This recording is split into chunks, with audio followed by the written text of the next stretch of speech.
Welcome back to Politics Nation. Donald Trump has proposed aggressive cuts to federal social welfare programs, putting charities and nonprofits on the defensive ahead of his return to the White House.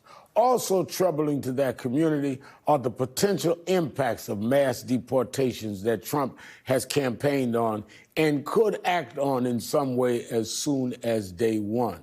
Joining me now is Jennifer Jones Austin, CEO of the Federation of Protestant Welfare Agencies and Vice Chairman of the National Board of National Action Network. Jennifer, thanks for being with us. And let me start with this. Honored to be with you. In the past budgets as president, Donald Trump proposed deep cuts in social welfare programs like nutritional assistance, Medicaid, and the Affordable Care Act. Now that he's poised to return to the White House with a GOP majority in the Senate at least, those cuts could be on the table. What would it look like? What would that look like for people in need of those services that you and other nonprofits deal with every day? It would be devastating, Reverend Sharpton. Here's the challenge that we have. For low-income Americans and increasingly some middle-income Americans, these types of programs, entitlement programs, and then discretionary programs that provide public and state and local grants, Pell grants, critical education supports, they all are paid for by the federal government. If Donald Trump gets his way, if he cuts income taxes further for higher income Americans, if he cuts corporate taxes, we're going to lose critical revenue that feeds all of these programs. Now, the challenge he has is that there are many entitlement programs, Social Security, Medicare, that are significant in terms of the cost. They can't be automatically cut, but Congress can go in and make changes. Congress can make changes to critical entitlement programs to reduce eligibility for them, which means Americans who are already having a hard time making ends meet will have a greater hard time. And for the many things he wants to do, if he wants to do mass deportation, he's going to need money. Well, if he's cutting revenue by cutting taxes, he has less money to play with. Now let me stop you there because I'm going to go into his mass deportation. But you're saying that they can, in effect, change Social Security, change other entitlements, to some degree in terms of eligibility, while at the same time he does what he did the first time he was president, cut the revenue by giving tax breaks to the wealthy, which means the revenue is not there and the nation's debt increases. That's exactly right. And so the only way that he can pay for these things is, again, by making changes to the eligibility criteria.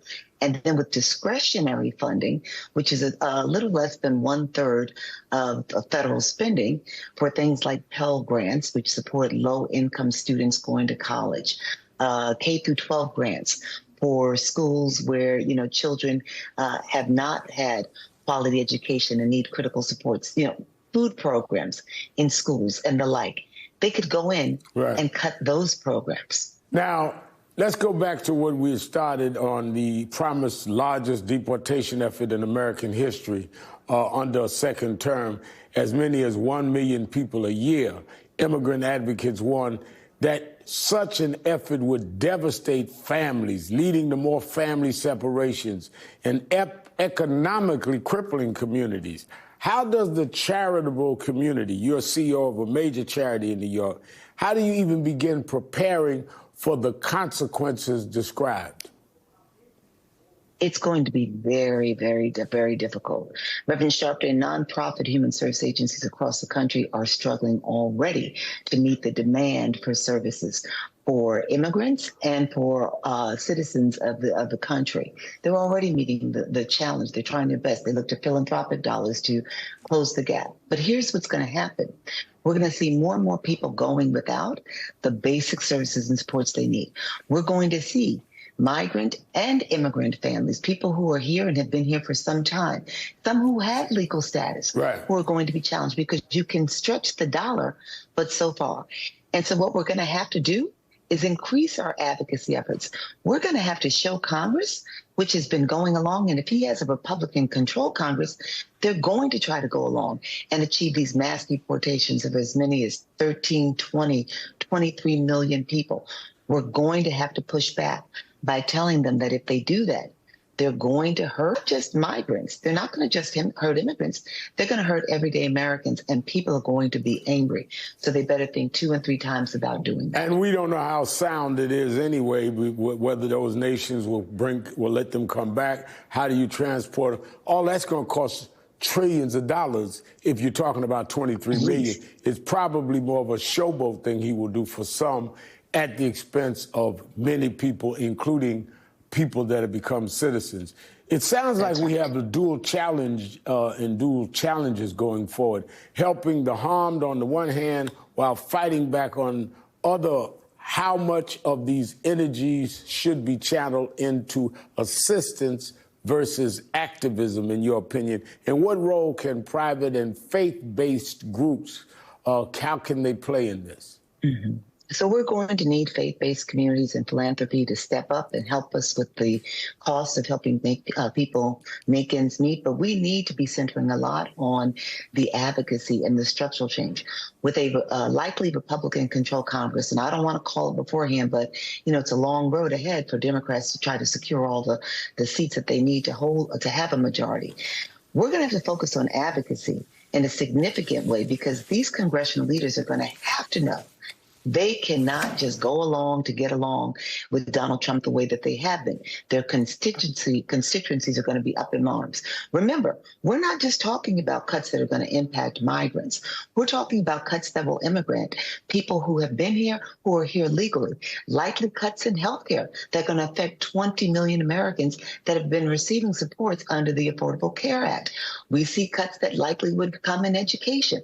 Like I said, for critical education supports like food supports in the classrooms. So we're going to, as a faith community, as well as an advocacy community, have to keep pushing hard to ensure that these structural changes do not occur. Now, to those demoralized by a moment that feels like we've taken many steps backwards, how do we keep working for justice? How do we inspire people against these odds to keep going? You lead a nonprofit, you're vice chair of NAN. Your father was one of the great civil rights leaders, mentored me. How do we inspire people now to not give up? I keep saying we've lost a round, the fight is not over. We've lost a round. We've lost a battle, if you will, but we haven't lost the war. And we've lost battles before, but we've also won battles. The Civil Rights Act of 1964, the Voting Rights Act of 1965, the Housing Act. In New York City, as you know, I was able to chair a commission that passed the first racial justice and equity charter revisions in the nation that changed the New York City Constitution to make racial justice and equity the law of the land in New York City. So we're going to have to look to the battles that we've won to draw inspiration and keep pressing forward and remind everybody that all is at stake and nobody is going to be unaffected by these changes. Because remember, if we've got to cut discretionary funding to pay for him to do a mass deportation, that affects things like public highways and roads. It affects, again, the education that children receive in their schools, public health supports. And jobs. It affects everybody. And garbage. Garbage, too. Absolutely. Garbage for jobs, too. Jennifer Jones Austin, thank you for being with us tonight and giving us that information.